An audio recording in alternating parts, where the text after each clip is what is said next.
students have been missing school at such an alarming rate that the district has been forced to take big steps to cut down on chronic absenteeism. Okay, I'm trying my best, but it was so hard for me to want to be there. The situation so dire, the State Department of Public Instruction had a statewide training to determine best practices so schools can tackle this issue. Our Waukesha County-based reporter Rebecca Clough spoke with Jamie Hopson, a senior at Waukesha South.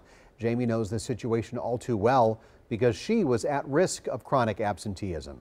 Rebecca shares her story and how the district is working to get more kids back into the classroom. Jamie Hopson is a regular in the halls of Waukesha South, but she admits that wasn't always the case. I kind of developed a mindset that I can do my work from home. Jamie moved to the district as a freshman during COVID. When everyone returned to class, she didn't feel like she had to go. I can still stay home and still get good grades or still maintain my work enough to pass. Jamie got the notice she was at risk of becoming chronically absent.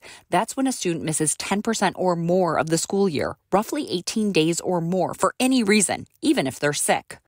Before the pandemic, across the country, 1 in 6 children were chronically absent. Today, that number is at 28%. In the Waukesha School District, it's at 17%. Kids got out of the routine of going to school, of doing their work as part of COVID. And now as we're trying to get out of that, we're seeing a lot more mental health related things. We're seeing a lot more anxiety related things. Chronic absenteeism is such an issue at Waukesha South, the district hired Mary Green to help.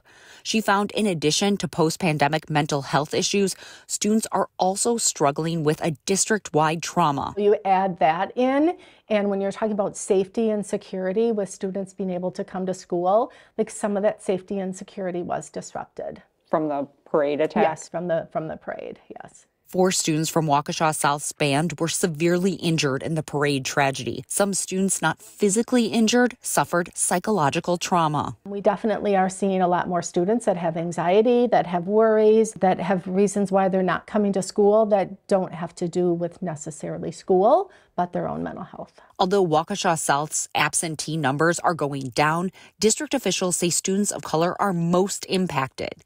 Jamie says for her, she struggled to make connections to other students. It was, for me, a predominantly white school to me. So I was really nervous. I was just more nervous about not making friends, people judging me. I didn't feel comfortable in my school at first. But finding a place to belong made all the difference. Jamie joined the track team and the Black Student Union, where she later became the president of the club. Even with all her success, she says she still gives herself a pep talk every day. Go to school, get it together, find that one motivating thing that'll help you get through that day. We don't want the conversation on chronic absenteeism to end here. If you have something you want to share or want to tell us about your school, reach out to me at rebecca.clough@tmj4.com. Reporting at Waukesha South, Rebecca Clough, TMJ4 News. To see more of Rebecca's stories and all of our reports from Waukesha County, scan that QR code on your screen right there.